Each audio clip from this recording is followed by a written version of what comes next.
I have waited for Grace for 3 years. What I waited for was her slightly protruding belly. It felt like a resounding slap to my face, stinging and burning. The hustle and bustle of JFK Airport seemed to freeze. I stood there, paralyzed, staring at her stomach. A lump formed in my throat, hot as glowing embers. Whose baby is it? Grace took off her sunglasses. The face I had longed for through countless days and nights was now filled with impatience and a hint of detachment. Alan, we are no longer children. Does this question even matter? We should just part ways on good terms. Here is a card with $50,000. Consider it my compensation to you. She shoved a bank card into my hand, her movement as if she were giving alms to a beggar. I laughed, my chest trembling violently. 3 years, more than 1,000 days and nights of waiting and longing, exchanged for just $50 and a request to part ways on good terms. She was even too lazy to fabricate a lie to brush me off. Around us, there were glances, some fleeting, sympathetic, or just watching the drama unfold.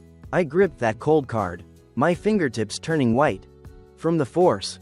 Grace, do you really think $50,000 can settle everything between us? She furrowed her beautiful brows, as if she had heard a joke. What else, Alan? Don't be too greedy. For these 3 years, I've had to struggle abroad, while you lived a peaceful life here. This money is enough for you to start a new life. Her words were like a poisoned dagger, stabbing precisely into my most painful spot. For her, I had given up a PhD fellowship, given up better career opportunities. I kept our small home, waiting for her to finish her studies in return. And yet, she struggled abroad to the point of having a child. I looked at her, the woman I once loved to my core, now only seeing a stranger and a farce. Fine, very well. I threw the card into the nearby trash can right in front of her. Grace's expression changed instantly. Alan, what do you mean by this? Nothing at all. I turned and walked away. Each step felt like treading on blades. From now on, we are even. From behind came the sound of her angry screaming. I did not turn back, returning to the house once filled with laughter. It was now as cold as a tomb. I spent the entire night smoking 2 packs of cigarettes, burying everything from the past 3 years along with my sincere heart. The next day, I put on my finest suit and walked into the headquarters of Gates Corp. Gates Corp, the biggest rival of Grace's family, and also the name she had often cursed under her breath. In front of me, she said that Ada, the CEO of Gates Corp, was a heartless demon, the sworn enemy of the Hopper family. Then let me become the sharpest blade for this demon. I stood in Ada's office. Outside the giant floor-to-ceiling windows was the skyline of Manhattan. This legendary tycoon was younger than I imagined. In a perfectly tailored black suit dress, her aura was suffocatingly powerful. She leaned back in her oversized executive chair, her long, slender fingers holding a folder. It was my resume, a resume that looked ordinary, with nothing remarkable, a 3-year gap, with only experience as a clerk at a negligible small firm. Alan, she spoke, her voice deep and magnetic. What makes you think Gates needs you? I didn't answer her question, but looked directly into her eyes. I spoke calmly. CEO Ada, I know you are currently bidding for the Silicon Valley South project, but your rival, the Hopper Group, has already obtained your floor price.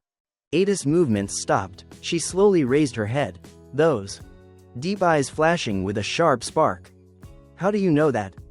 Because Grace, the daughter of the Hopper Group's chairman, is my ex-girlfriend.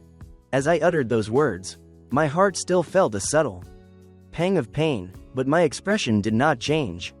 She returned to the country yesterday and told me herself. Of course, this was a lie I made up.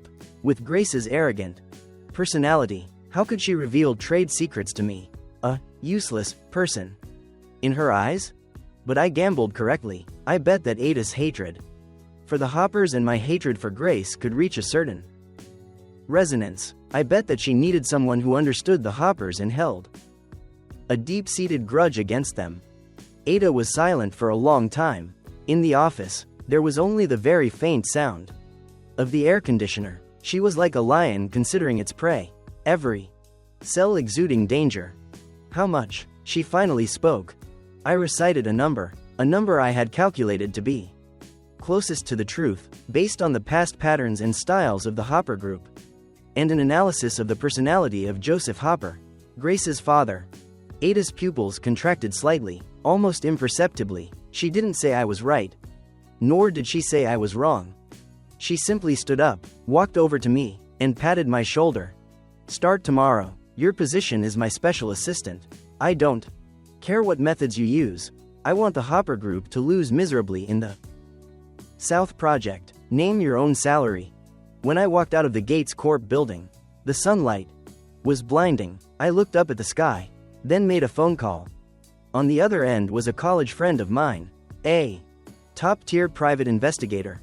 Help me investigate someone. Everything Grace went through abroad in the past 3 years, in as much detail as possible, including everyone she associated with, especially men. Hanging up the phone, I hailed a taxi driver to Beverly Hills. That was the villa area Grace had demanded to buy before returning. She said it was a symbol of status. I once thought it would be our future home. Now, I will personally snatch it from her hands. Grace, the humiliation you brought me, I will return it twofold. The game has only just begun. I didn't go directly to the developer, but contacted the VP of sales at the Hills through some gray channels. The meeting place was a private club, a secluded environment. VP Joseph was a middle-aged man who looked shrewd and resourceful. He looked at me with a hint of suspicion. Mr. Allen, you say there is a way to double the value of our properties again? I poured him a cup of tea, not just avoid selling them. Mr. Joseph, what is the biggest selling point of the Hamptons? Location, quality. What else? Mr. Joseph smiled. Naturally. It is our positioning for the wealthy elite. Exactly, I nodded. But this circle isn't solid enough yet. What if the CEO of Gates Corp, Ada, also moved in here? Mr. Joseph's hand trembled, spilling the tea. He abruptly looked up at me, face filled with shock. Mr. Allen, you aren't joking? A figure like CEO Ada, how could she possibly? She will come, I interrupted him, because I will be living here. I am her new special assistant. To increase my persuasiveness, I took out my phone and played a recording. It was a snippet I had secretly recorded in Ada's office when she appointed me as special assistant. Mr. Joseph's breathing became rapid. He understood very well that if Ada truly moved in, the property prices of the Hamptons would surely skyrocket like a rocket. For him personally, this was a monumental achievement. Mr. Allen, what do you need me to do? He immediately became respectful. It's very simple. The penthouse that Grace has chosen, I want to buy it. Price is no object, but I require this to be kept secret until the final moment of signing the contract. I don't want any unnecessary trouble. I deliberately emphasized the word trouble. Mr. Joseph was a smart man. He immediately understood my meaning. Rest assured, Mr. Allen, I guarantee everything will be handled properly. I will use other excuses to stall for time with Miss Hopper. Everything went smoother than I thought. Just as I left the club, my phone rang. It was Grace. I looked at the familiar name, hesitated for a few seconds, and then answered. Allen, what do you mean by this? Throwing away my card, are you trying to play hard to get with me? On the other end was her usual arrogant attitude. I'm telling you, it's useless. I came back this time to cut ties with you completely. I'm giving you 1 day. Come to the cafe downstairs. From my father's company to find me. Let's talk clearly. Don't make me use other ways to invite you. After saying that, she hung up. Listening to the dial tone, I only found it ridiculous. She was still so self-righteous, still thinking I was the old Allen who always listened to her. Want to meet me? Fine, then let her see who the current me really is. I won't go to the cafe. I will give her a big surprise somewhere else. The next day, I officially reported to Gates Corp. Ada gave me a private office, right next to hers. The bidding for the Silicon Valley South land begins at 10 a.m. tomorrow. Do you have any ideas regarding the Hoppers? She went straight to the point. To beat them at their own game. I handed her a plan I had stayed up all night creating. The Hoppers think they have our floor price. They will certainly cling to us during the bidding. We just need to withdraw from the bidding. At the last minute, Ada looked at the plan, reflecting. Withdraw? We have prepared for that plot for half a year. Compared to losing a plot of land, causing the Hopper family's capital chain to break, which is heavier and which is lighter? CEO Ada understands better than I do. I pointed to a data model in the plan. I have analyzed the Hopper family's financial statements for the last 5 years. They have used too much leverage to expand. Once they win the South land at a price exceeding their budget, a huge capital gap will surely appear in a short time. At that point, we just need to pull a few strings on some of their key collaborative projects, and we can make them fall into the abyss. Ada's eyes lit up. She looked at me as if she had just discovered an unpolished gem, an excellent plan to beat them at their own game.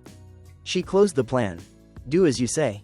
I give you full authority over this. All company resources are at your disposal. With Ada's authorization, I immediately took action. I contacted a few powerful friends in the financial world, asking them to coordinate with me, preparing to short the Hopper family's stock as soon as they won the land. Meanwhile, I spread negative news about their capital tension. An invisible net had been quietly cast, while Grace and her family were completely unaware. At 9:30 a.m., I received a call from Mr. Joseph. Mr. Allen, Miss Hopper has arrived at the sales office. It looks like she is preparing to sign. Excellent, I instructed. Proceed according to the plan. I adjusted my tie and walked into Ada's office. CEO. Ada, the good show is about to begin. Are you interested in going to watch? Ada raised an eyebrow, showing interest. Where to? The Hamptons. When Ada and I arrived at the sales office of the Hamptons, Grace was sitting in the VIP lounge, elegantly holding a cup of coffee. Beside her was her mother, a very well-groomed noble lady. She was smugly listening to the sales manager introduce the penthouse. This apartment is the king of buildings in our area. The view is magnificent, and the materials are all world-class. Grace was clearly very satisfied. She interrupted the sales manager, directly taking a card out of her bag. Don't say any more. Swipe the card. Full payment. That arrogance was as if she were buying an ordinary piece of clothing, not a villa worth millions. Her mother smiled even wider. Grace really has an eye for things. This house is worthy of her status. Just as the sales manager was about to take the card, Mr. Joseph led me through the door. Sorry, Miss Hopper, this apartment has already been bought. Mr. Joseph's voice wasn't loud, but it was like a thunderclap. In the lounge, the smiles on Grace and her mother's faces froze instantly. What did you say? Grace's voice suddenly rose. Bought? How is that possible? I already paid a deposit yesterday.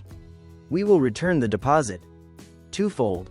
Mr. Joseph smiled diplomatically, but without a trace of hesitation. He leaned aside to let me step forward. Grace's gaze finally locked onto mine.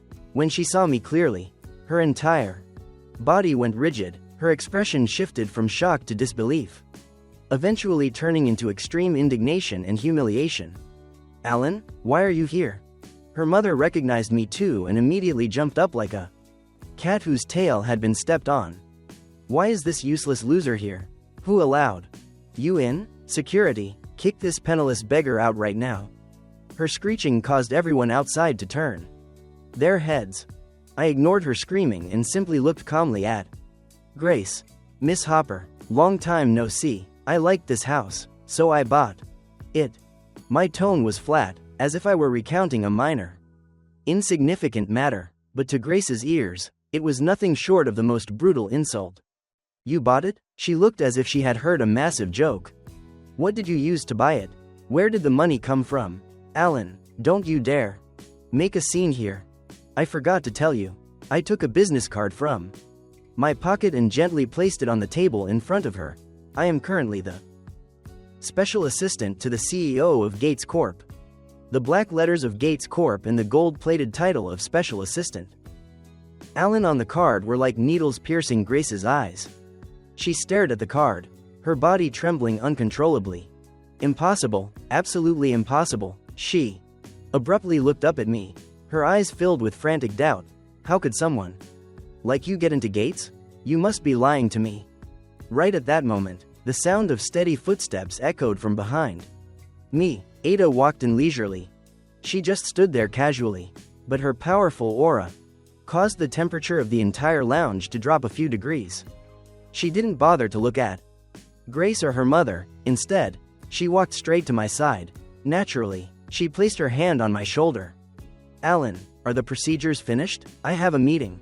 That intimate address of Alan made Grace's face turn white as paper instantly. Her mother was so terrified she couldn't speak, trembling as she looked at Ada, the woman they had described as a demon. CEO Ada. Only then did Ada turn to look at them, her gaze cold as if she were looking at two ants. Mrs. Hopper, Miss Hopper, how are you? I heard you two also fancied this apartment. Unfortunately, my man was a step faster. Her words were like another heavy kick to Grace's pale face. Grace's body swayed, nearly losing her footing. She looked at me, then at Ada, her eyes overflowing with humiliation, resentment, fury, and a spark of fear that she herself hadn't recognized. She couldn't understand why, in just one day, the man she had discarded at will, the one she thought $50,000 could drive away, had suddenly become the closest person to her family's arch enemy. This massive gap and loss of control made her nearly collapse. Alan, why would you do this? She finally managed to squeeze out a sentence, her voice trembling. I smiled. Why? Didn't Miss Hopper say we should part ways on good terms? I'm just using my own way to part ways on good terms with you. I leaned close to her ear and whispered in a voice only the two of us could hear. Don't be in a hurry, this is only the beginning. After saying that, I didn't look at her again and turned to Mr. Joseph. Please expedite the remaining procedures for me. Then, alongside Ada, I walked away proudly under the murderous glares of Grace and her mother. Leaving the sales office, Ada suddenly spoke. How does it feel? Not bad, I told the truth. Seeing Grace's distraught face gave me a sense of morbid satisfaction. Ada chuckled softly. It seems I didn't choose the wrong person. The bidding for the South Land is about to start. She checked her watch. Let's go. Time to watch the second act. When we arrived at the bidding hall, it was already packed with people. I immediately saw the representative of the Hopper Group, Joseph Hopper, Grace's father. He sat in the front row, his face flushed with confidence, looking as if victory was already in his grasp. Seeing Ada and me enter together, he only gave a contemptuous glance, his eyes full of disdain. Clearly, he didn't yet know what had happened at the Hamptons. He and Ada exchanged a look thick with the scent of gunpowder, then ignored each other. The bidding began quickly. The starting price was $8 billion. Several companies probed with a few bids, and the price was soon pushed up to $9 billion. At this point, Joseph Hopper made his move, $10 billion. He raised his paddle, his voice echoing, full of determination to win. The entire hall buzzed. Increasing the price by $1 billion directly was undoubtedly a declaration to everyone that the Hoppers were determined to take this land. Ada looked at me, and I nodded slightly to her. Thus, the representative of Gates Corp raised the paddle, $10 billion, $100 million. The increment wasn't large, but the attitude was clear. We wanted to grind him down to the end. Joseph Hopper sneered and raised the paddle again, $11 billion. Gates, $11 billion, $100 million. $12 billion. $12 billion, $100 million. The price skyrocketed like a rocket. Joseph Hopper's forehead began to bead with sweat, but he glanced at his assistant beside him, who looked confident, then looked toward us, the aggression in his eyes growing heavier. He firmly believed that we were bluffing. He believed that the floor price he had obtained was fake. He thought that as long as he exceeded our so-called floor price, we would give up. When the price reached 15 billion, the hall fell deathly silent. Everyone knew this had turned into a life and death struggle between Gates and the Hoppers. This price had already far exceeded the actual value of the land. Joseph Hopper's face turned slightly pale, but he still gritted his teeth and raised his paddle. 15,100,000,000. He stared at Ada, his eyes full of provocation. Ada remained expressionless. She simply gave a slight nod, and the representative beside her lowered their paddle. Withdraw. The entire hall fell silent for 3 seconds, followed by a burst of frenzied chatter. The auctioneer struck the gavel. 15,100,000,000. Sold. Congratulations to the Hopper Group. Joseph Hopper froze. The VP beside him also froze. They won? They won that easily? A massive sense of unreality washed over them.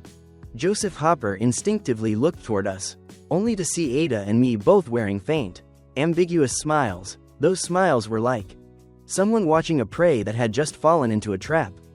His heart skipped a beat as an ominous premonition surged within him. As for me, I took out my phone and sent 3 messages. Short Hopper stock. Leak the news. A financial massacre aimed at the Hopper Group had officially begun. Joseph Hopper, you will soon learn that what you bought today for 15 billion. 100 million wasn't a plot of land, but a bomb powerful enough to blow up the entire Hopper family. The moment the bidding ended, the Hopper Group's stock plunged like a kite with a broken string. Almost simultaneously, negative news regarding the Hopper Group began appearing across major financial media and social platforms.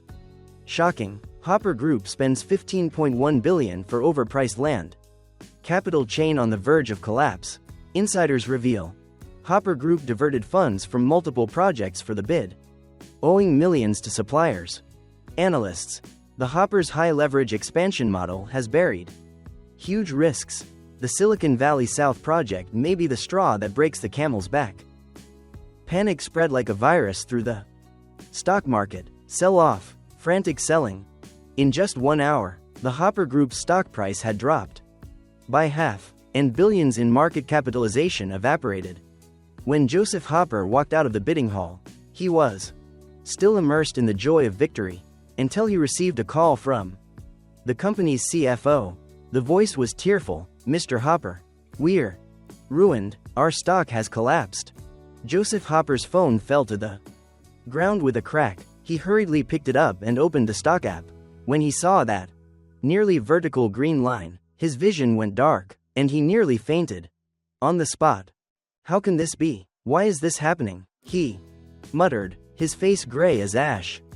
He couldn't understand why the market reaction was so intense and rapid. It was as if an invisible hand was precisely manipulating everything from behind the scenes. He abruptly looked up, staring toward Ada's Rolls-Royce as it drove away. A terrifying thought formed in his mind. It's a trap. This was a trap from beginning to end. Gates Corp's goal was never that land, but his Hopper family. Realizing this, Joseph Hopper was so enraged he coughed up blood. He spat out a mouthful of fresh blood. Ada, Alan, he roared like a beast, his voice filled with endless regret and resentment. Meanwhile, I was sitting in the back of Ada's Rolls-Royce, watching the stock data scrolling continuously on my tablet. My expression was calm. Everything was within my predictions. Ada poured me a glass of whiskey. Well done. Raise your glass. The first step was a great success. I clinked glasses with her and drained the drink. The spicy liquid burned down my throat, but it couldn't quench the hatred swirling in my heart. This isn't enough. Nowhere near enough. What I want is the total collapse of the Hopper family. I want Grace to kneel before me and pay the price for what she has done. My phone rang again. This time it was an unknown number. I answered, and Grace's panicked screaming came through. Alan, you did this, didn't you? You did this. You and Ada conspired against my family, didn't you? I moved the phone a bit away from my ear, waited for her to finish screaming, and then spoke coolly. Miss Hopper, what are you talking about? I don't understand. Stop pretending. Grace's voice was distorted with rage. First the house at the Hamptons, And now the company. Alan, what exactly do you want? How does this benefit you? Benefit? I sneered, seeing your entire family in a panic, in a mess, like ants on a hot pan. That is the greatest benefit. Grace's breathing on the other end went silent. Perhaps she had never thought that the man who once followed her every whim could speak such cold, heartless words. Alan, do you have to be this ruthless? After all, we were once. Shut up, I rudely interrupted her. Between us, everything between us was settled long ago. Since you came back, pregnant with someone else's child and tried to toss me $50,000 as alms. It was settled. Grace, I'm warning you, don't bother me again. Otherwise, next time, it won't just be billions in market cap. Evaporating. After saying that, I hung up and blocked her number. Ada looked at me, her eyes carrying a hint of scrutiny. You seem to hate her very much. Yes, I didn't deny it.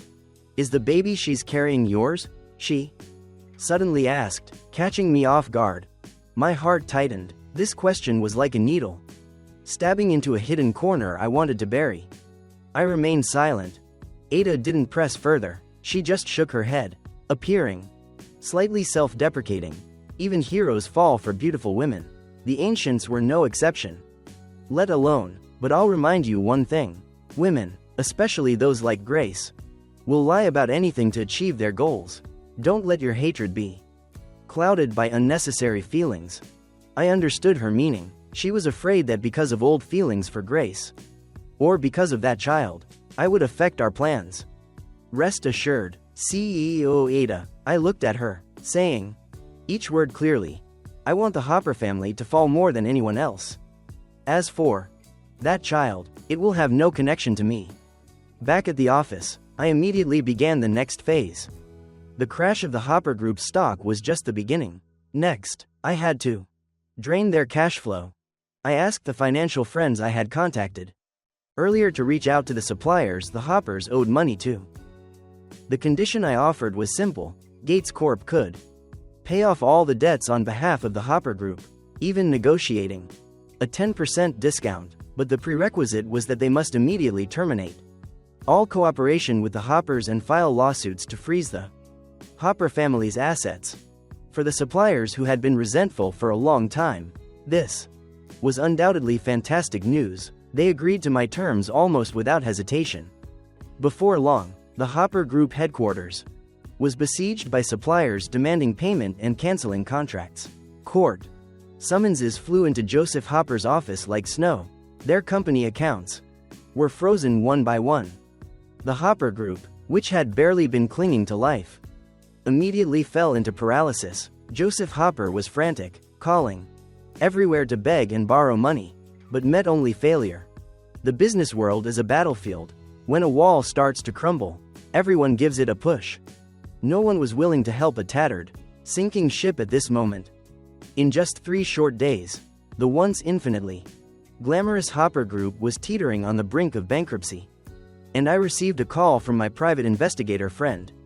Alan, I've found it. Grace's life abroad was much more interesting than you imagined. My friend's voice carried a hint of sympathy. She didn't study at all. In her first year abroad, she hooked up with a rich kid named Jason. This Jason is the son of a local underworld kingpin. The baby in her belly is his. But 3 months ago, Jason had his legs broken in a gang dispute and is still hospitalized.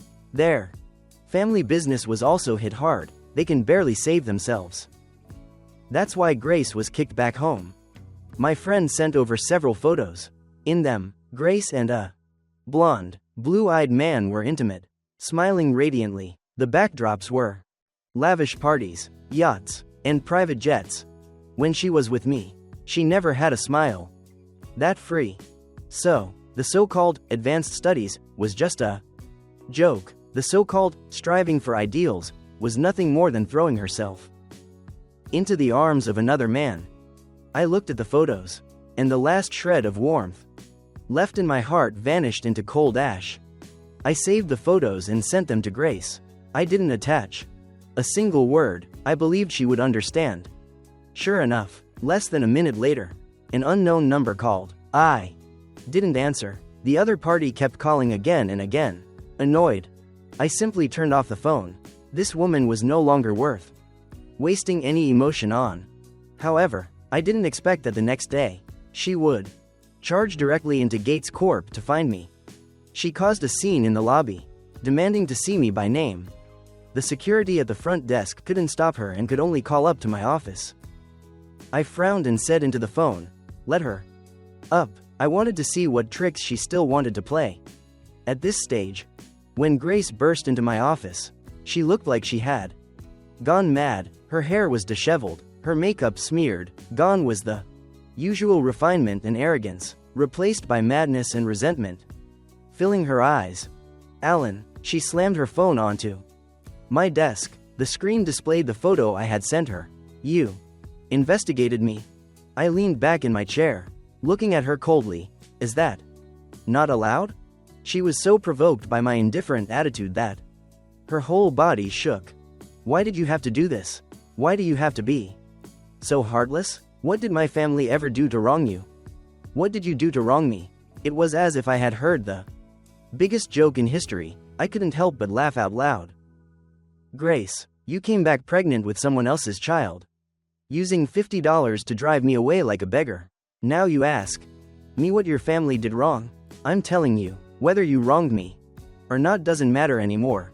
What matters is that you made me unhappy, so I must make you unhappy too." My voice was very soft, but every word was like an ice shard, stabbing into Grace's heart. She stumbled back 2 steps, looking at me in disbelief. "Just for this? Just because I didn't love you and chose someone else, you have to ruin my entire family? You are not worthy of speaking about love." I coldly interrupted her. "Your love has only ever been for yourself. Do you think I didn't know? You chose me initially only because I was a top student and could help you study so you could pass your exams smoothly. After graduation, you felt I was gentle and obedient, a safe harbor while you strived outside. Grace, you never loved me, you only used me." These words had rotted in my heart, and I thought I would never say them. But now, saying them to her face, I only felt an immense sense of relief. Grace's face turned ghostly pale in an instant. She opened her mouth, but couldn't refute a single word, because everything I said was the absolute truth. Her silence was the best evidence. Looking at her like this, the hatred in my heart did not diminish one bit. I stood up and walked toward her, step by step. "What, nothing left to say? Or are you preparing to tell me that the baby in your belly is actually mine?" I threw out a casual, sarcastic remark, but surprisingly, Grace's eyes suddenly lit up when she heard it. She looked as if she had grabbed onto the last saving straw. Abruptly raising her head to look at me, she even managed to squeeze out a few tears. "Alan." She grabbed my arm, her voice becoming choked. "Yes, the baby is yours, it's our child. I lied to you. There was absolutely nothing between me and that Jason. Those photos are all fakes. They were used to trick me. The reason I said those things, the reason I gave you money, it was all because of my mother. She forced me. She looked down on your background and never agreed to let us be together. I came back this time because I wanted to run away with you." She cried piteously, her acting so realistic. It was as if she were the one who had suffered all the grievances. If I hadn't had solid evidence for a long time, if I hadn't seen through her nature long ago, I might have almost believed her. I looked at her, at this woman full of lies, still trying to exploit my last bit of emotion even now. I only felt disgusted. I jerked my arm away. "Enough." My voice wasn't loud, but it was filled with a coldness that brooked no doubt. Grace froze. She didn't expect me to have this reaction. "Alan, you don't believe me?" She cried even harder. "I'm telling the truth, the baby really is yours. If you don't believe me, we can go get a DNA test." "Fine," I nodded. "Then let's go get tested, right now." My bluntness caught Grace off guard. Perhaps she thought I would refuse or hesitate, allowing her to continue her performance. "Right now, let's go." I grabbed my overcoat. "I want to see how you turn a blonde." blue-eyed. Baby into my son. This sentence was like a bucket of cold water poured over Grace's head. All her performance, all her lies, in this moment, became a meaningless joke. Her face turned from white to green, then from green to red. It was quite a sight. Alan, you, she pointed at me, so angry. She couldn't speak. Me what? I stepped close to her, looking down. Run out of words? Can't make up any more stories? Grace, stop your pitiful act. I find it repulsive. You came to find me today only because the Hopper family is about to collapse and your father told you to come beg me, right? Go back and tell Joseph Hopper not to waste his breath. Once the game has started, there is no calling it off halfway. Either he dies, or I die. My words completely demolished Grace's final psychological defense. She slumped to the floor, her eyes hollow. She whispered, "It's over. It's really over." I didn't bother with her anymore, turning around to call security to drag her out. Right at that moment, my office door was pushed violently open from the outside. Ada walked in. She glanced at Grace, who was sprawled on the floor, then looked at me, furrowing her brows. What happened? Before I could speak, Grace, as if seeing a savior, scrambled toward Ada's feet. She clutched Ada's calves, sobbing and pleading, "CEO Ada, CEO Ada, I beg you to spare our family. It's all Alan's fault. It's him. He's using you to get revenge on us for his own vendetta. He's a madman, a psychopath. Don't let him use you." Her words caused the air in the office to freeze. I looked at her, my gaze icy. This woman, in her desperation to save herself, dared to dump all the responsibility on me, even attempting to drive a wedge between me and Ada, truly unrepentant even in the face of death. Ada looked down at the pathetic woman beneath her feet, her face devoid of any expression. She said nothing, merely lifted her foot and gently kicked Grace aside. The movement wasn't forceful, but it carried an immense weight of humiliation. Then, she walked over to my side and performed an unexpected action in front of Grace. She reached out and adjusted my slightly crooked collar with a gentle touch. "Don't get angry because of this kind of person. It's not worth it." Her voice wasn't loud, but it reached Grace's ears clearly. Grace was completely stunned. She looked at us, her eyes filled with shock and an incomprehensible fear. She didn't understand why Ada favored me so much. Looking at her expression, which was as if she had seen a ghost, a malicious thought suddenly surged in my heart. I leaned into Ada and flashed a radiant smile at Grace. "Miss Hopper, do you understand now? The relationship between me and CEO Ada is perhaps much more intimate than you imagined." This sentence was the final straw. Grace's eyes widened. She stared at us, her lips trembling, before her eyes rolled back in. She fainted on the spot. By the time security dragged Grace away, she looked like a corpse. Ada didn't spare her a glance, she simply turned back toward her office, tossing a sentence over her shoulder, "In here." I followed her in and closed the door.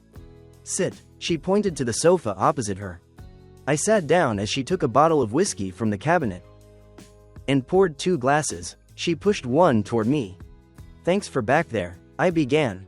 I knew she did that to help me completely sever Grace's hopes, while also signaling my status to the outside world. Ada swirled the amber liquid in her glass, not looking at me. "I wasn't helping you," she said flatly. "A subordinate blinded by personal grievances is of no value to me. I need a sharp blade, not a blunt weapon that could dull at any moment because of a woman." I remained silent. Her words were blunt and practical. Between us was a partnership of mutual utility, unrelated to sentiment. "Weren't you curious about what she said earlier?" I changed the subject. "Curious about what?" "Curious if you only came to me to get revenge on her?" Ada sneered. "Alan, do you think I just stepped into the business world yesterday? I saw through your little schemes the first time I saw you. Why'd I use you? Not because of your hatred, but because of your ability." She pointed to my head. "What's inside? This is the reason you are qualified to sit here and drink this glass with me. As for Your purpose, whether it's revenge or profit, I don't care. As long as you help me take down the Hopper family, I am not concerned with the rest. Her bluntness surprised me a little, but it also set me completely at ease. Working with smart people truly saves time. The Hopper Group is at the end of its rope. What is your next move? I asked. What I want isn't their bankruptcy, I want them to carry the name Gates. Ada's eyes flashed with a spark of ambition. I want Joseph Hopper to personally hand over the company he built to me. I understood. Compared to simple liquidation, a total hostile takeover was the cruelest revenge. This was no different from a spiritual death sentence for Joseph Hopper. I need you to go talk to Joseph Hopper. Ada looked at me. I want you to tell him yourself that his only way out is to sell the company to me. This mission must be quite interesting for you, isn't it? She smiled, like a spectator about to enjoy a great play. Interesting? More than that, this was a perfectly tailored stage of retribution for me. Letting me negotiate with Joseph Hopper, letting him kneel and beg before me, the poor man he once despised most. Nothing could be more ironic. I would be glad to. I raised my glass and drained it. That afternoon, in the name of Gates Corp., I sent Joseph Hopper an invitation to meet. The location was the most high-end revolving restaurant in Manhattan. A place I once only dared to see in magazines. Grace once pointed at that restaurant and told me, Alan, wait for me to return. We will go there to celebrate my treat. Now, I had finally arrived, only, it was to pronounce the death sentence of her family. When I arrived, Joseph Hopper was already there. In just a few days, the once powerful tycoon seemed to have aged 10 years. His hair had turned white at the temples. His face was haggard, and his eyes were dark with exhaustion. Seeing me, the hatred in his eyes almost spit fire. Alan, you ungrateful wretch. What did my family ever do to you that you had to harm us like this? He roared the moment I appeared, causing nearby guests to turn and stare. I ignored him, calmly sat down, and poured myself a glass of water. Mr. Hopper, mind your status, right now. You are the one begging me. My words were like a bucket of cold water that extinguished half of his rage. He panted, staring at me, but ultimately didn't dare cause a scene anymore. He knew very well why he was here today. Speak, what does Ada really want? He sat down dejectedly, his voice hoarse. It's very simple. I pushed a folder toward him. A share transfer agreement. CEO Ada says she can provide the capital to settle all of the Hopper Group's current debts, so your family won't end up on the streets, but the prerequisite is that you must unconditionally transfer the 51% stake you hold in the Hopper Group to her. Joseph Hopper's pupils contracted violently. He picked up the agreement, his hands trembling like autumn leaves. Unconditional transfer? This is robbery. He roared again. You could also choose not to accept. I leaned back in my chair, speaking leisurely. In that case, the Hopper Group will simply face liquidation. By then, never mind the company. I'm afraid the house and the cars you are using will be seized to pay off debts. Your daughter, your wife, will all have to move from the luxury estates to the slums. Oh, and I forgot to tell you, the underworld kingpin your daughter provoked abroad doesn't seem to have let her go. Without the protection of the Hopper name, guess what they will do? Every word I spoke was like a heavy sledgehammer, striking Joseph Hopper's heart. His expression shifted from rage to struggle, and finally turned to the color of ash. He knew that what I said was the truth. He was out of options. Ada had set a trap that he simply could not refuse. Why? Why did she choose to send you? He slumped into the chair, like a deflated balloon, muttering, because CEO Ada felt that having me see you off on your final journey would make a deeper impression. I said, with a smile, take your time to think. Mr. Hopper, I have plenty of time. I looked at the brilliant night view of Manhattan outside the window, feeling more relaxed than ever before. Joseph Hopper was silent for a long time, so long that I thought he might flip the table and walk out. But in the end, He simply picked up the pen and signed his name to the agreement. In that moment, he looked as if all his spirit and strength had been drained. An era had ended. I collected the agreement and stood up to leave. "Alan," Joseph Hopper suddenly called out to me. I turned my head. "The baby in my daughter's belly, is it really yours?" He looked at me with complex eyes. I was stunned for a moment. I didn't expect that even now he would still care about this issue, or rather, he was looking for one last shred of hope for Grace to turn the situation around. I looked at his aging face and suddenly found it ridiculous. "What do you think?" I didn't answer directly, but left the question hanging. Then I turned and walked away. I wanted them to live forever in guesswork and regret. This was the most cruel punishment for them. However, just as I stepped out of the restaurant, thinking everything was settled, my phone received a coded message from my private investigator friend. The message was short, just one sentence. "Be careful. Grace has gone to the hospital. Maternity ward. She has scheduled an abortion." Seeing the word, abortion, my heart skipped a beat uncontrollably. An indescribable emotion suddenly gripped me, even though I had told myself time and again that the baby had nothing to do with me. It was the evidence of Grace's betrayal, a symbol of her depravity. But the thought of a small life about to be formed, even if it was only the grievances of adults that were stripping the child of its life, I still felt a sense of suffocation. I hated Grace, I hated the Hoppers, but the thought that the child is innocent had just surfaced, and I startled myself. When did I become so saintly? I shook my head violently, wanting to discard that ridiculous thought. Grace wanted an abortion. That was between her and the man named Jason. What did it have to do with me? What right did I have to interfere? In fact, I should even feel happy. She was personally strangling the blood in her own womb. Wasn't that a form of retribution for her? But my legs felt as if they were nailed to the spot. Unable to move. Ada's words, Joseph Hopper's final question, and Grace's tear-stained face flashed alternately. In my mind, "The baby is yours, it's ours. The baby, we can go take a DNA test.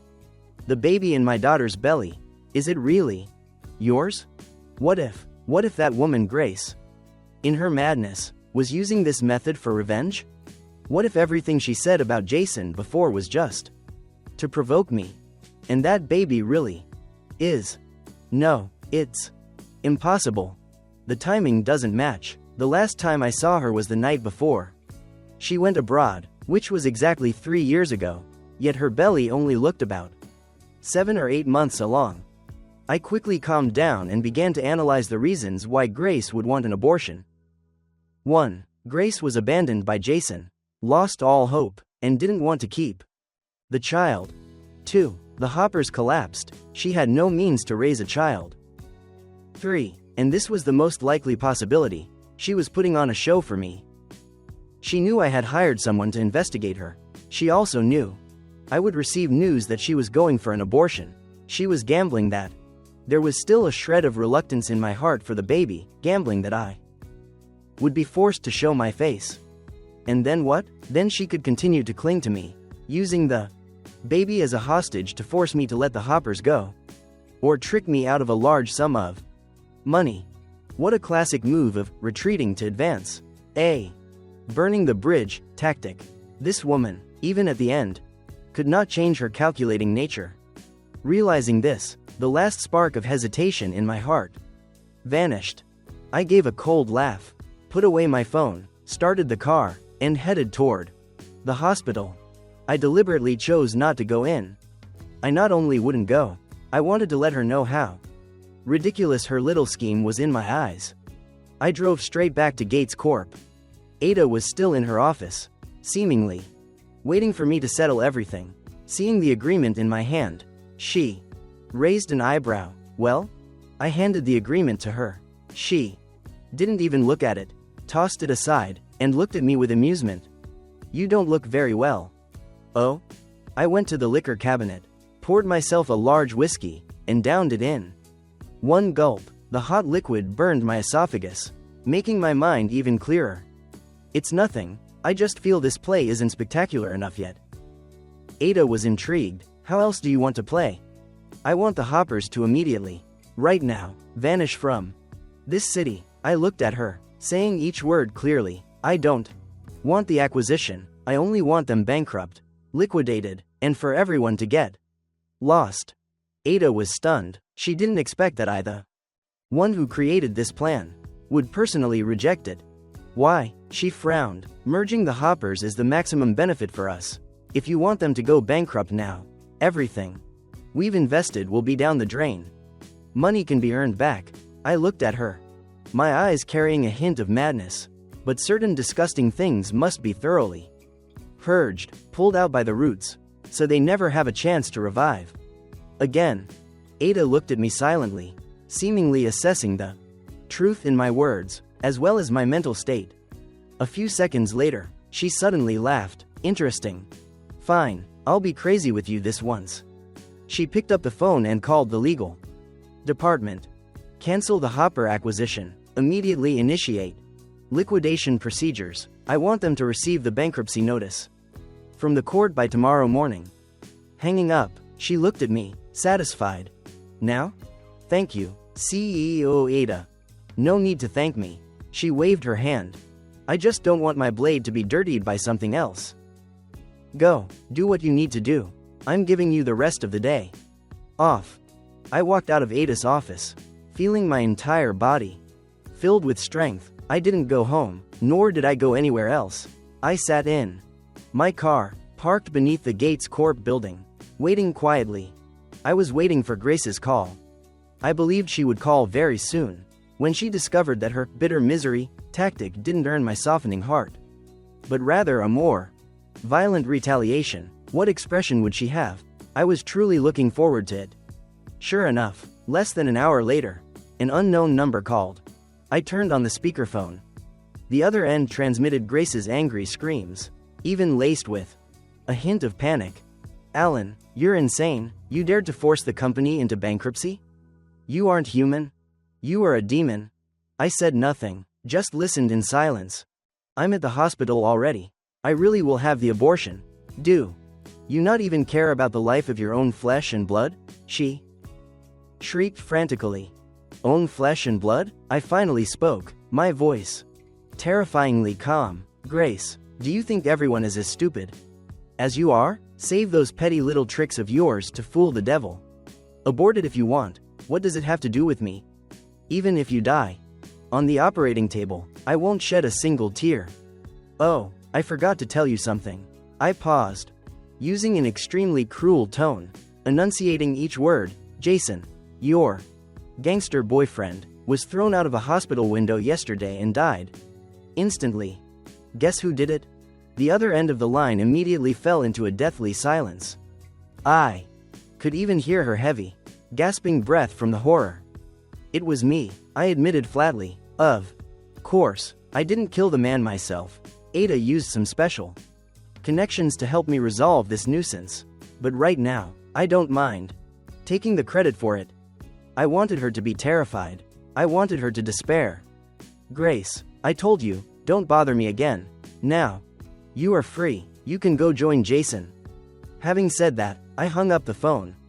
I believed that from this moment on, this woman would no longer dare to show her face before me. However, the development of events once again exceeded my expectations. The next day, I received a call from the police.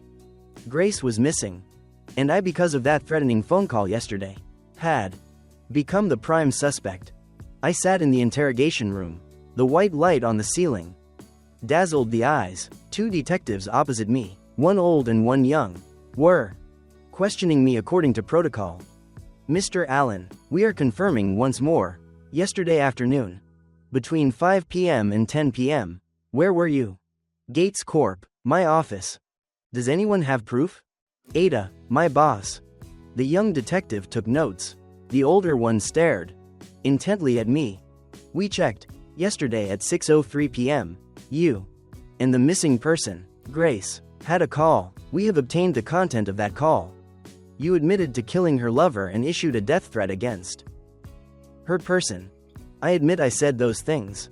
I replied, calmly, but those were just words spoken in anger, they do not constitute evidence. Words in anger? The older detective sneered. Mr. Allen, do you know that based on these few sentences alone, we can hold you for 48 hours? I certainly know. I leaned back in the chair, facing him, without a trace of fear, but I also know you don't have any evidence to prove I am involved in Grace's disappearance. On the contrary, I have reason to suspect this is a play, written and directed by Grace herself. The older detective looked intrigued. Tell me more. It's simple. She hates me, wants revenge, but has no other way. So, she uses a disappearance to frame me, wanting to ruin my reputation and even put me in jail. Isn't it normal for a woman at the end of her rope to commit such a desperate act? My analysis was logical. The two detectives looked at each other, both appearing a bit swayed. Right at that moment, the door to the interrogation room opened. Ada led her legal team inside. She merely swept her eyes over the two detectives, her powerful aura instantly shifting the atmosphere in the room. My client has the right to remain silent. The lead lawyer directly presented a folder. In the absence of solid evidence, you have no right to continue detaining him. Furthermore, regarding the homicide abroad that you mentioned, we have contacted local authorities. It has been confirmed as a gang hit, with no connection to my client. As for the threats during the call, I believe any man who has been betrayed, when emotionally triggered, could say similar things. Legally, this does not constitute any substantive threat. The lawyer's words were clear and tight, directly blocking every path of the police's inquiry. The older detective's expression was a bit ugly, but he knew the opposing side spoke the truth. Until there was new evidence, they truly could do nothing to me. Half an hour later, I walked out of the police station. Ada's car was parked right at the entrance. Get in. I sat in the car. She handed me a bottle of water. Are you okay? I'm fine. I shook my head. Thank you. I told you, I'm helping myself. She started the car. Regarding Grace's disappearance, what do you think? 90% chance she's playing a trick. I opened the bottle and took a sip of water. The other 10%, she might have actually run into trouble. What kind of possibility? Kidnapped. I stated my hypothesis. Even though Joseph Hopper is bankrupt, a starved camel is still bigger than a horse. There will still be desperate people wanting to squeeze the last bit of value from him. And Grace is the best hostage. Ada was silent. Clearly, she had also considered this possibility. If that's the case, then things have become interesting. She suddenly laughed. Who do you think the kidnappers will call? My heart tightened. Joseph Hopper was already an empty shell. No oil could be squeezed from him. As for me, the special assistant at Gates Corp, Ada's right hand, I had just personally collapsed the Hoppers. Everyone knew I hated them, but at the same time, everyone knew Grace was once my woman. In her belly, she carried a baby that could be my child. If the kidnappers were smart enough, who would they call? The answer was obvious without needing to be said. It seems your troubles aren't over yet. Ada looked at me with a hint of schadenfreude. My phone rang at exactly the wrong time. An unknown number, encrypted. Ada and I looked at each other, both seeing the severity in the other's eyes. I pressed the answer button and turned on the speakerphone. A raspy, unpleasant voice came from the other end, processed through a voice changer. Alan, right? Your woman is in my hands. If you want her to survive, prepare 50 million in cash. Non-consecutive bills, old notes only. Remember, do not call the police. If you do, prepare to collect the corpses of her and the baby in her womb. With that, the other party hung up. The car fell into a deathly silence. Ada looked at me, her gaze full of scrutiny. The 10% possibility has come true. What do you plan to do now? Are you really going to prepare 50 million to save her? I said nothing, only gripped my phone tightly. Save her? Why on earth should I save her? This woman brought me endless humiliation and pain. I wished she would just die instantly. But that child, in my mind, the image of that small, innocent life, appeared again. If I stood by and did nothing, How would I be any different from killing it with my own hands? For the rest of my life, I would have to live with the torment of my conscience. Damn it, I punched the car window hard, making a dull thud. In all my life, I had never hated my own soft-heartedness as much as I did at this moment. Ada watched my internal struggle and suddenly laughed. Alan, you are still too young. Do you think going there will actually save her? The chance of kidnappers taking the money and then killing the hostage is 99%. Going there is just surrendering your own life and handing them a fortune to boot. Her words were like a bucket of cold water, making me snap back to reality immediately. Yes, I had forgotten the most basic point. Inhuman kidnappers do not care about keeping their word. Then what should I do? I looked at her, feeling helpless for the first time. Ada didn't answer me directly, but asked instead, who do you think would dare to kidnap the eldest daughter of the Hopper family for a mere 50 million? I froze and began to think rapidly. Whoever dared to do this was either a desperate, penniless criminal, or someone with knowledge of the Hoppers, or me. They knew the Hoppers' situation, knew the relationship between me and Grace, which is why they dared to target their extortion precisely at me. A name suddenly jumped into my head, Jason. No, that's not right, Jason is dead. Could it be the Statham family? That gang? They think I killed Jason, so they kidnapped Grace to get revenge on me? The logic was perfectly sound. I shared my theory with Ada. She nodded after listening. It's a possibility. If it really is them, then this isn't something 50 million can solve. They want your life. My heart sank to the bottom. Then what do I do? Now?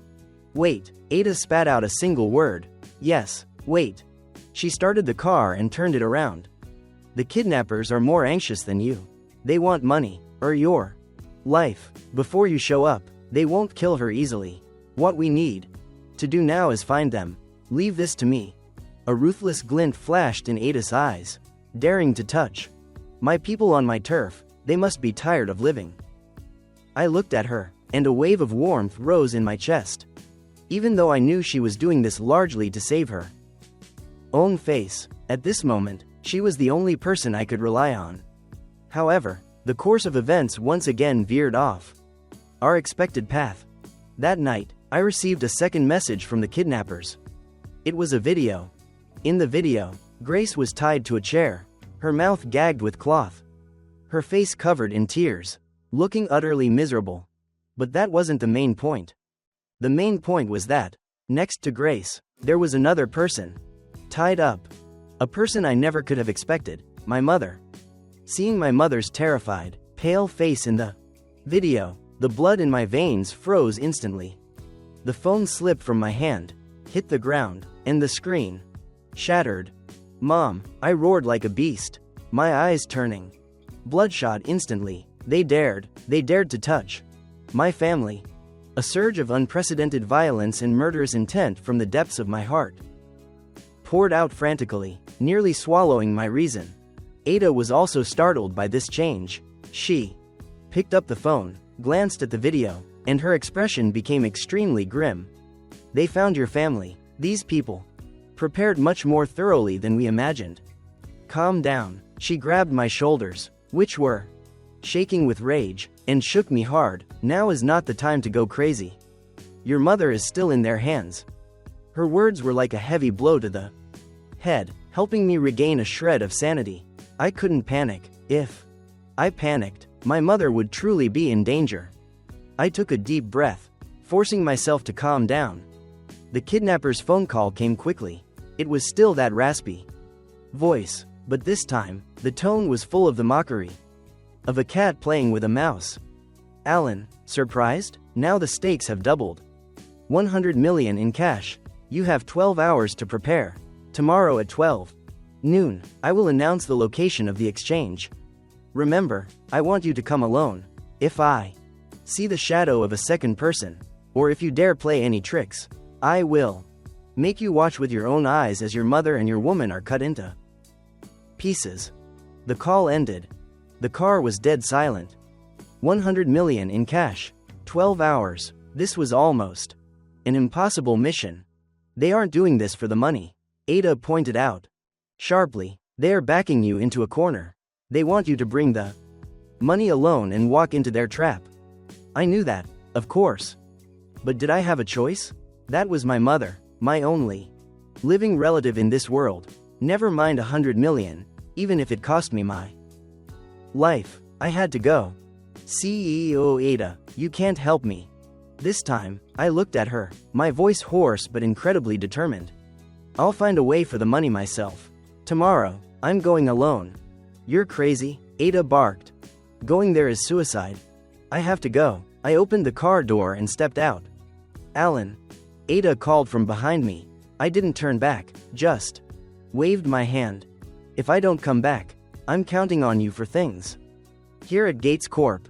Returning to the Hamptons, the villa felt hollow. For the first time, I felt truly lonely and helpless. 100 million in cash, I simply couldn't produce it. All my assets combined only amounted to a few tens of millions. I began making frantic calls, trying to borrow money from everyone I knew. The business partners who used to flatter me immediately found every excuse to evade the conversation the moment I mentioned a loan. The warmth and coldness of human nature, the fickleness of the world, were laid bare at this moment. Just as I was bordering on despair, my close friend, the private investigator, called. Alan, hang in there. I'll find a way regarding the money. I've mortgaged my house and car, scraped together over 30 million, and I'll transfer it to you immediately. I held the phone, my eyes stinging. Thank you, my friend. Don't give me that nonsense. Listen to me, I've found a lead on the kidnappers. His voice was very low and urgent. It isn't the Statham family. What? I was stunned. The Statham family has completely lost power in a gang purge. They simply don't have the capacity to fly to this city for revenge.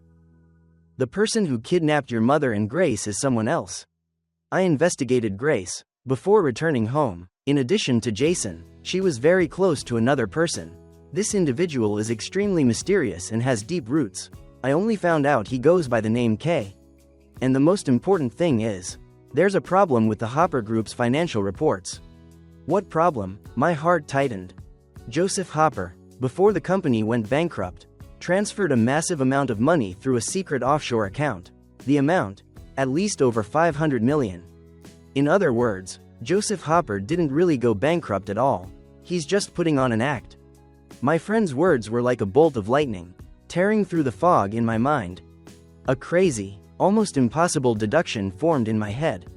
The bankruptcy was fake, the kidnapping was fake, Grace's disappearance was fake, it was all a trap. A perfect trap jointly set by Joseph Hopper and Grace targeting me. They used the bankruptcy to lower my guard, making me think they were at a dead end. Then, Grace used the abortion and disappearance to draw my attention, landing me in trouble with the police. Finally, they kidnapped my mother, using my only weakness to force me into submission. Their goal wasn't money, it was my life. They wanted to use this method to take revenge on me, the person who had destroyed everything they owned. How cruel, how insidious. I always thought I was the hunter in control of the whole game. But in the end, I was the prey walking step by step into the snare. Alan, are you listening? My friend's worried voice came through the line. I'm listening. I regained my senses, my voice trembling with ultimate fury. Where is Joseph Hopper now? He left the country on a private jet last night. Destination unknown. Sure enough, the old fox had fled. Now, the ones left to deal with me were only Grace and her mysterious accomplice. I know what to do. I hung up. The last spark of hesitation in my eyes turned into a cold, lethal resolve. If you want to play, I will play with you until the very end. I called Ada. CEO Ada, I need a favor. I want to know the location of every abandoned factory, pier, and warehouse in this city. Right now, immediately. Ada's efficiency was supreme. In less than half an hour, a detailed city map was sent to my phone. Over a dozen red dots were marked, all abandoned buildings matching the criteria where kidnappers could hide. The scope was too large. Less than 10 hours remained. I couldn't check them one by one. I had to find a more precise clue. I forced myself to calm down and re-examine every detail of the case. Why did the kidnappers choose cash? Because cash is hard to trace. Why choose old bills, non-consecutive? To increase the difficulty of me gathering the money, draining my time and energy. Why choose 12 noon for the exchange? Because that's when the sun is harshest, and people are most easily fatigued and distracted. Every detail pointed to one purpose: to delay time, create chaos, disorient me, and then have me walk alone into their prepared trap. And that trap must be a place they were most familiar with. Easiest to control, and least likely to be detected. Familiarity. A thought flashed like lightning in my mind. The Hopper Group. What did the Hoppers do before they expanded? Logistics and warehousing. In the Brooklyn Pier area on the east side, the Hoppers used to have a massive warehouse. Later, due to urban planning, that area was abandoned, and the warehouse sat empty. Joseph Hopper and Grace would certainly know it inside out. That was their home turf. I immediately located it on the map. Warehouse number 7, Pier 3, East Side. This was it. With the location identified, the remaining problem was how to save the hostages. Going alone was a suicide mission. Call the police? The kidnappers held my mother and Grace. I didn't dare risk it. The only way was to find a force stronger and more lawless than the kidnappers themselves. I thought of Ada again. I told her my entire deduction and plan. On the other end, she was silent for a long time. Alan, are you sure you want to do this? Her voice was more serious than ever. Once you use my people, the nature of this situation changes. Even if you save them, you might face much larger trouble later. I have no choice. I looked out at the night window. My gaze firm. I only want my mother safe. Nothing else matters. Fine. Ada, stop trying to persuade me. My men will be at your house in 10 minutes. Remember, follow my lead for every move. Do not go in by yourself. Hanging up, I dug out a box from the deepest part of my closet. Inside was a cold, black knife, something I had once sworn never to touch again. It was the tactical knife I had used during my time as a mercenary abroad. Ada, I'm sorry, this time, I can't follow your orders. I have to end this myself. 10 minutes later, 2 black commercial vans pulled up quietly at the Hamptons. Over a dozen men in black stepped out, each expressionless, radiating a cold, lethal aura. The leader was a man with a scar on his face. He walked up to me and bowed slightly. Mr. Allen, CEO Ada told us to follow your command. No need to call me Mr. Allen. I tucked the tactical knife into my back waistband. Call me Allen. Everyone, get in. Target. Warehouse number 7 on the east side. We're going to get them back. The convoy pierced through the night like ghosts. My heart beat faster with every step closer to the destination. Tension, rage, and a spark of bloodthirsty excitement. This feeling, I hadn't felt it in a long time.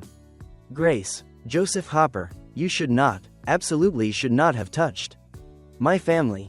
You have awakened a wild beast that even I am afraid of. Very quickly, we arrived. It was a massive, rusted abandoned warehouse, crouching in the night, like a lurking monster, radiating an ominous breath. A faint light flickered inside. Scar looked through his binoculars. 4 men inside, 2 at the door, 2 further in.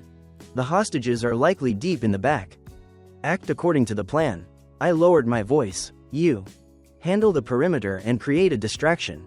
I'm going in to get them. Alan, this is too dangerous. Ada ordered us. Execute the order. I cut him off. My gaze icy. Scar was shaken by my aura and didn't dare say another word. He nodded. Everyone, prepare to move. As soon as I gave the signal, the men in black crawled toward the sides of the warehouse like hunting panthers. As for me, I walked straight through the main entrance. With total arrogance, I needed to draw their attention and create an opening for my men. I'm here, my voice echoed clearly through the hollow warehouse. The 2 kidnappers inside clearly didn't expect me to appear so early, and alone at that. They froze for a moment, then raised their guns at me. Freeze, where's the money? A masked man barked. I didn't bring money. I spread my hands, taking measured steps toward them. I brought something else to trade. What? Your lives. The moment the words left my lips, I moved. My body was like a drawn bow, releasing instantly, before the 2 kidnappers could react. I was in their faces. A cold blade traced 2 beautiful curves under the dim light. Thud, thud, 2 sounds followed as blood sprayed The kidnappers clutched their throats, looking at me in disbelief, then collapsed. Having dealt with them, I didn't stop for a second, charging straight into the depths of the warehouse. There, I saw my mother and Grace tied to pillars. Standing beside them was a man. He wore no mask, he was tall, balding, with a sickly, twisted smile on his face. In his hand, he held a gun, the barrel pointed directly at my mother's head. It was him, the man from the photo. Jason Statham. He wasn't dead. My pupils contracted violently. Quite a surprise, isn't it? Jason saw me and laughed even harder. Did you think your boss could actually kill me? I only faked my death to retreat, and then come here. For you, and for my Grace. He reached out to caress Grace's face, his movements gentle, but his eyes full of obsessive possession. Grace trembled uncontrollably, looking at me with eyes full of terror and pleading. Alan, save me. Shut up. Jason slapped her across the face, then pointed the gun at me. Alan, the game is over. Now, get on your knees, and put this gun in your mouth. He tossed a handgun down. It landed at my feet. I looked at him, then at my mother, who was shaking with fear behind him. I slowly leaned down. Just as I was about to pick up the gun, several agonizing screams suddenly echoed from outside the warehouse. Jason's face shifted. What's happening now? I snapped my head up, my wrist jerking hard. A blade flew from my sleeve like a bolt of lightning. The target wasn't Jason, but the rusted iron chain, holding a pile of heavy debris behind him. Snap! The knife severed the chain with precision. Crash! A mass of scrap metal and heavy wooden crates rained down on Jason's head like a downpour. Jason's expression changed drastically. He instinctively rolled, avoiding the lethal blow. And I, seizing the chance, lunged toward my mother. Like an arrow from a bow, I cut the ropes and shielded her behind me. Mom, don't be afraid. I'm here. On the other side, Jason scrambled out from the debris. Though he looked a mess, he wasn't seriously injured. He looked at me, the madness in his eyes turning into pure rage. You want to die? He raised his gun to shoot me. But at that moment, an unexpected turn occurred. Grace, who had been trembling against the pillar, suddenly exploded with energy. Using every ounce of her strength, she threw herself at Jason from behind, locking him in a desperate embrace. Alan, go, now. Don't worry about me, she shrieked hysterically at me. Jason was pinned by her grip and couldn't turn around. He furiously slammed the butt of the gun backward. You bitch, let me go. Bang. A gunshot rang out. The world seemed to go silent. I saw Grace's body shudder violently. She slowly looked down at the blood spreading across her abdomen, her eyes full of disbelief. Then, she looked up at me, a smile of liberation appearing at the corners of her mouth. She opened her mouth, seemingly wanting to say something, but finally only managed 2 words: run, fast. With that, her body went limp and she slid to the floor. And Jason finally broke free from her hold. He looked at Grace lying in a pool of blood, then at me, a hideous, manic grin spreading across his face. Now there's no one left to disturb us. He raised his gun, aiming it at me once more. As for me, I only looked at him quietly. Because, behind him, Scar and over a dozen of his men in black had surrounded him like ghosts.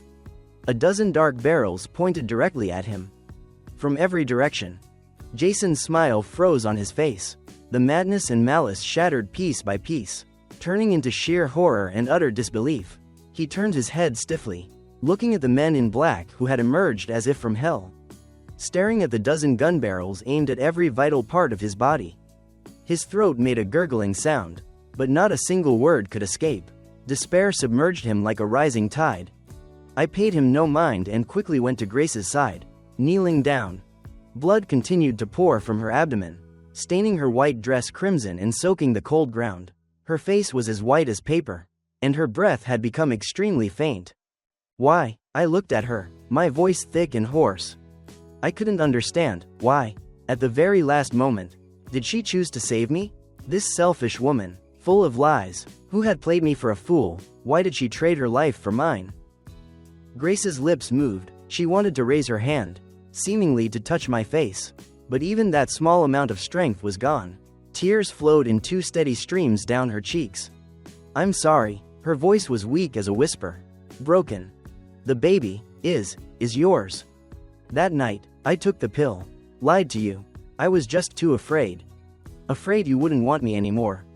My head throbbed, a vast emptiness opening within me. The baby was mine? That last night before she supposedly went abroad, our final moment of madness. She had clearly told me she took the pill. It turned out to be a lie. For these 3 years, she carried my child, abroad with another man. No, that's not right. If the baby was mine, the timing was completely off. You're still lying. I grabbed her shoulders, nearly roaring. You've been abroad for 3 years. 3 years? How can this baby be mine? My frantic questions seemed to drain the last of her energy. She looked at me, the light in her eyes gradually fading. She smiled, a smile of infinite sorrow and self-mockery. I didn't go. I lied to you. I've been in the country the whole time. I wanted to wait until I made something of myself before telling you. But I was too stupid. I couldn't do anything right. Jason. Him. He was someone Joseph Hopper found to play a part. Everything was a trap. A trap to tie you to my side. Those fragmented words were like sharp blades, slicing my heart, which had long been encased in hardened hatred, into tiny pieces. It turned out the study abroad was a fake. The betrayal was a fake. The Jason Statham was a fake. The kidnapping, from the very beginning, was just a farce that spiraled out of control. Masterminded by Joseph Hopper, she was forced to cooperate. But in the end, she was used by Jason. She was just a pathetic person, loving in a lowly way, loving in a foolish way, using every wrong method just to keep me. And I, with my own hands, had pushed her into the abyss. I had destroyed her family, driven her father mad, and even indirectly led to her death. I looked at her face as the color drained away, watching the light die in her eyes, eyes that held a dense, inseparable love and lingering attachment for me. My heart felt as if it were being squeezed by an invisible hand, aching so much I couldn't breathe. No, I held her, wailing like a helpless child. Ambulance, someone call an ambulance. Scar's men immediately called for emergency services. Jason Statham, taking advantage of everyone's attention being fixed on me, suddenly exploded. He turned violently, using his gun to seize the man in black closest to him as a hostage. Everyone stay back, or I'll kill him, he roared, backing toward the warehouse door step by step. But no one looked at him. Everyone's eyes were focused on me and the life flickering out in my arms. This feeling of being completely ignored insulted Jason's pride to the extreme. A manic, vengeful grin appeared on his face. Alan, you care about her that much? Then go down there and keep her company. He abruptly swung the barrel of the gun toward me. Bang. Another gunshot rang out. I reflexively closed my eyes. However, the expected pain never came. I opened my eyes to see Jason looking down at the blood on his chest in disbelief. Behind him, Ada slowly lowered a gun that was still smoking. She had arrived at some unknown point. You dared to touch one of my people. Her voice was cold, devoid of emotion. Jason Statham's body swayed, then fell heavily to the ground. His eyes remained wide, staring in death. The warehouse sank back into a deathly silence, save for Grace's weakening breaths in my arms. The sound of ambulance sirens echoed from the distance, drawing closer, but I knew it was too late. Grace's hand slipped from my arm. She looked at me, using her final spark of strength to utter her last words. Alan, in the next life, let's not meet again. With that, her eyes closed forever. I held her cooling body, sitting in the pool of blood, motionless, like a soulless statue. I had won. I had taken revenge on everyone who had hurt me. But why? My heart was as empty as a bottomless black hole. It seemed I had won everything. Yet it also seemed I had lost the entire world.